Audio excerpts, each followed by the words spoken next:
Bonjour à tous, ici Adrien. Aujourd'hui on est le lundi 4 mars 2024 et dans cette vidéo je vais vous parler de Twitter, mais pas du réseau social en tant que tel, puisque comme l'indique le titre de cette vidéo, je vais vous montrer une petite astuce qui va vous permettre de revenir à l'apparence de Twitter telle qu'on l'avait il y a une dizaine d'années, entre les années 2014, 2015, 2016 par là. De fait, dans la vidéo, je parlerai de Twitter et non de X qui est le nouveau nom depuis 2023. Pour rappel, Twitter c'est un réseau social qui existe depuis 2006 mais qui a vraiment pris son envol en 2009, réseau sur lequel je suis inscrit depuis 2012. Alors vous allez me dire, pourquoi tu veux revenir à l'apparence de Twitter d'il y a 10 ans? Eh bien parce que pour moi, l'interface qu'on avait à l'époque, elle était plus clair, il y avait moins de contenu sponsorisé. On va voir que revenir à l'ancienne interface va enlever du contenu sponsorisé. Et puis, je préfère les petites étoiles au cœur qu'on a depuis un certain nombre d'années sur Twitter pour mettre en favori des tweets. Bon, ça c'est un détail, mais c'est histoire de dire quelque chose à critiquer. Je vous ai récupéré quelques petites captures d'écran de Twitter. Donc ça, c'était l'interface de Twitter en 2011. Donc quand je suis arrivé sur le réseau, en 2012, j'avais cette interface. En 2014, l'interface, elle a évolué comme ceci. Je la trouvais vraiment bien, cette interface. Et puis, on avait toujours nos petites étoiles pour mettre en favori. Là, vous inquiétez pas, la capture, elle est en anglais, j'ai trouvé que ça. Et en 2018, l'interface était la même. Là, vous voyez l'interface en français. Mais on a beaucoup de contenu sponsorisé ici. Les petites étoiles ont été remplacées par des cœurs. Et puis, en 2024, ça ressemble à ça. Donc je trouve que c'est un peu moins ergonomique.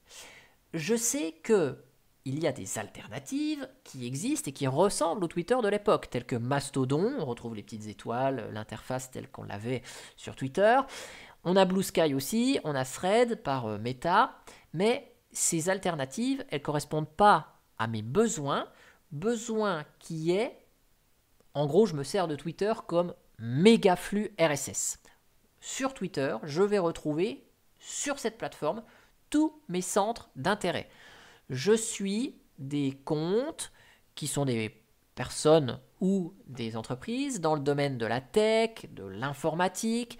Je vais suivre des comptes qui me donnent des informations locales sur la ville de Dijon, les transports en commun de Dijon, la presse locale, la presse nationale, international. Je vais suivre des sportifs, notamment dans le monde du tennis. Je vais suivre des comptes d'institutions, comme le ministère de l'Intérieur, par exemple. Et puis divers comptes, comme Chouchou Girl, par exemple, que vous voyez sur la capture d'écran, enfin, capture vidéo ici. Et il y a aussi des comptes que je ne suis pas, pour éviter qu'ils polluent mon fil ici d'actualité, mais que je vais positionner dans des listes. Donc là, on a la liste Actu, avec Los Angeles Times, Agence France Presse, Le Monde. Donc je ne suis pas ces comptes parce qu'ils publient énormément de contenu, mais au moins je les ai dans des listes dédiées. Actu ici, tennis, donc là j'ai plein de trucs sur le tennis, mais j'ai quand même mes listes d'abonnements classiques, ça il n'y a pas de souci. Alors, sachez quand même que j'ai un compte sur Mastodon, j'ai un compte sur Blue Sky, je suis des personnes que je suis sur Twitter aussi sur ces deux autres plateformes, mais je me rends compte qu'ils écrivent la même chose que sur Twitter, donc autant les suivre sur Twitter. Même moi, je poste de temps en temps certains contenus en double sur Mastodon, notamment la sortie des vidéos de la chaîne. Tout ce que j'écris sur Twitter, je ne l'écris pas sur Mastodon, mais je sais que certains d'entre vous aiment bien suivre mes vidéos et me suivent sur Mastodon, donc sur ce réseau, je relais aussi les sorties de vidéos. Alors, comment revenir à l'interface de Twitter version 2014 ? C'est simple, on a une extension qui est disponible, qui s'appelle All Twitter, elle porte bien son nom, All Twitter, ancien Twitter, qui va vous permettre de faire ressembler un Twitter 2024 à son interface 2014. Donc on va pouvoir remonter le temps 10 ans en arrière. Vous voyez, une capture d'écran du projet. Nous on va tester ça sur notre compte Twitter, vous allez voir, c'est pas très compliqué. Donc là on a les liens vers les 3 magasins d'extension, celui de Google Chrome pour Google Chrome, Opera, Brave, Chromium, Vivaldi, etc. C'est ce qu'on va utiliser. On a l'extension sur le magasin d'applications Firefox et sur le magasin d'applications de Microsoft Edge. Donc là, hop, je fais ajouter à Google, ajouter l'extension. Et l'extension est ajoutée sur mon navigateur. On a une petite icône comme ça, hein, Twitter, qui s'affiche, qui peut être masquée si on veut. On a quand même une estimation de 4,6 étoiles sur 5, donc c'est bon retour. Il y a 50 000 personnes, donc je ne suis pas le seul à être nostalgique. Et cette extension, je l'apprécie énormément et j'ai contribué à ma façon en réalisant les traductions de la langue française de cette extension. Donc, vous voyez, notre Twitter, version 2024, j'ai installé l'extension, et bien qu'est-ce que je fais? Je rafraîchis ma page et regardez, magie, on a Twitter version 2014 qui apparaît ici. Donc là, je ferme ça. Et donc, on va retrouver le même fil d'actualité que j'avais. En haut, on a accueil, notifications. Donc ici, c'est toutes les notifications sur nos tweets qui s'ouvrent dans une petite pop-up comme ça, c'est bien sympa. On a les messages que je vous floute évidemment, mais sur chaque personne qui discute avec vous, vous avez cette pop-up là et donc vous pouvez écrire, envoyer votre message. Ça fonctionne, hein, il n'y a pas de souci de ce côté-là. Et puis on a la vue profil ici, hop, qui affiche votre profil directement ici. Donc tous les onglets sont bien fonctionnels, ça, il n'y a pas de souci. Si je reviens sur l'accueil, vous voyez à gauche, donc on a les informations sur notre profil, on a les tendances notées ici, au milieu on a notre fil d'actualité, à droite on a un petit menu déroulant, j'y reviens juste après, on a les suggestions de compte et puis on a quelques informations sur l'extension, All Twitter, le créateur, les traducteurs donc pour la langue française, et puis on a un petit lien ici qui permet d'ouvrir éventuellement Twitter avec son apparence actuelle, ça rajoute juste ça dans l'URL, ce qui vous permet, si jamais vous avez un problème sur une fonctionnalité de Twitter, de revenir rapidement sans désinstaller l'extension, et après vous enlevez ça, et puis vous revenez donc sur le Twitter modifié par l'extension. Ce petit menu déroulant, il est quand même vraiment sympa, parce que regardez, il vous permet d'afficher ce fil de discussion avec l'ordre chronologique inversé. Là, c'est génial parce que vous avez vraiment les tweets du plus récent au plus ancien. Vous avez plusieurs choix. C'est cet ordre chronologique inversé aussi sans les retweets ou seulement les retweets ou chronologie inversée avec les favoris des amis que vous suivez ou vous pouvez mettre l'algorithme pour vous. Mais au moment où on est sur chronologique inversée, on reste comme ça. C'est enregistré dans les paramétrages de l'extension et quand vous revenez sur Twitter, vous ne revenez pas par défaut sur la liste pour vous, par l'algorithme. Là, ça reste mémorisé, vous restez avec ce que vous avez envie de voir. Vous avez l'accès aux listes, actu, tennis, donc là si je me mets sur tennis par exemple, j'ai ma liste avec tout ce que j'ai mis dedans autour du tennis, je retrouve mon fil d'actu, et puis je vais pouvoir préenregistrer des recherches. Donc là par exemple, je peux mettre une recherche Linux, je peux mettre une recherche Dijon, par exemple. Hop. Et comme ça, j'ai des recherches rapidement accessibles depuis ce menu. Je veux rechercher rapido ce qu'il y a sur Linux. Paf, eh bien, je trouve tout le contenu avec le hashtag Linux. Donc, vous pouvez préenregistrer des recherches. C'est vraiment bien sympathique. Alors, bien sûr, toutes les fonctionnalités de Twitter, nouvelle interface, fonctionne dans cette ancienne interface. Je peux écrire un tweet, je peux mettre un sondage avec cette petite interface sans souci, je peux planifier le tweet si je le souhaite, je peux dire qui peut répondre au tweet. Donc vous voyez, l'interface est un petit peu sommaire, c'est vrai, mais on a toutes les fonctionnalités ici. Donc ceci est un tweet envoyé depuis l'interface, depuis, attends, on va pas spoiler, une vidéo en cours d'enregistrement. Voilà, je poste le tweet. Ensuite, imaginez, je fais une capture d'écran. Tac, voilà. Je réponds, CTRL V, je colle directement la capture d'écran. Capture. Et là, nickel. La capture d'écran avec un copier-coller. Je la balance. Donc vous voyez, on peut copier-coller rapidement. Je veux dire, l'interface, elle n'est pas trop, j'allais dire, limitée dans les fonctionnalités. On va pouvoir faire tout ce que l'on souhaite et ça c'est fort pratique parce qu'on ne perd pas en fonctionnalité et je trouve qu'on gagne en clarté.